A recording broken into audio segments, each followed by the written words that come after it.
Hey guys, it's Vera Wylde, which means it is time once again for Dear Vera, where I answer your questions related to cross-dressing. So, today's letter.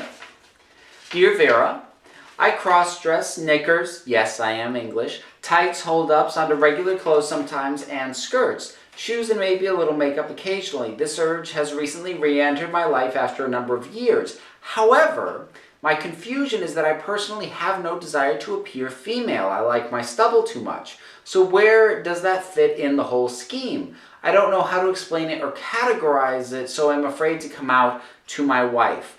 When she found out by accident some stockings early on, she took it as some sort of sexual fetish, which it isn't. And I just didn't know what to say, so I've been hiding it ever since. All the best, Carl.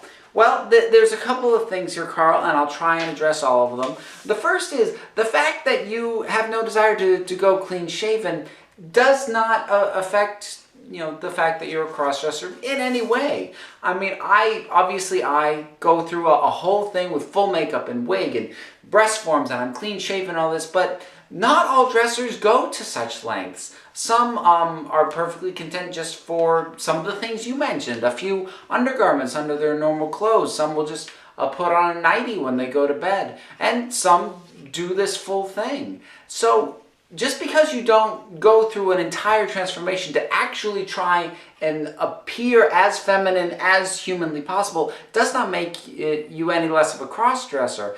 You seem to be getting hung up a little bit on labels. And there are a lot of terms that get tossed about: cross-dresser, transsexual, transvestite, transgendered as a more blanket statement. And,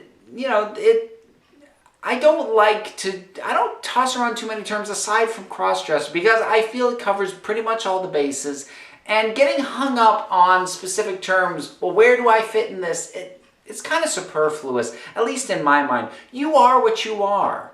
And try not to get too hung up about labeling exactly what that is. Now, as far as explaining it to your wife, I mean, that's not an easy thing and it never will be.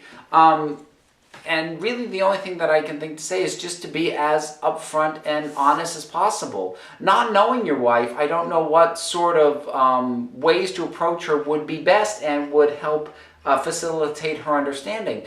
You seem to already be aware that she is likely to think of it as some sort of fetishistic or sexual thing, and know to head that off at the pass and just try and make that as clear as possible right off the bat. So you seem to have a fairly good handle on that, and that is definitely something you'll want to address right away.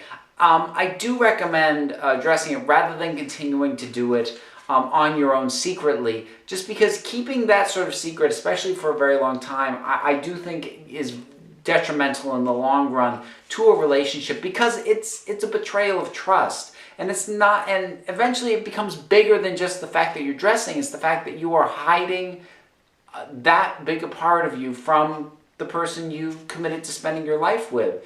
And that is a rather fundamental betrayal of trust, especially the longer it goes on. So I do think it is best to address that rather than run the risk of being discovered and being thought of as some sort of liar or fraud, or having falsified the relationship as a whole, because those are the sorts of doubts that'll come up if she discovers this about you and that you've been doing it all along. So best of luck to you.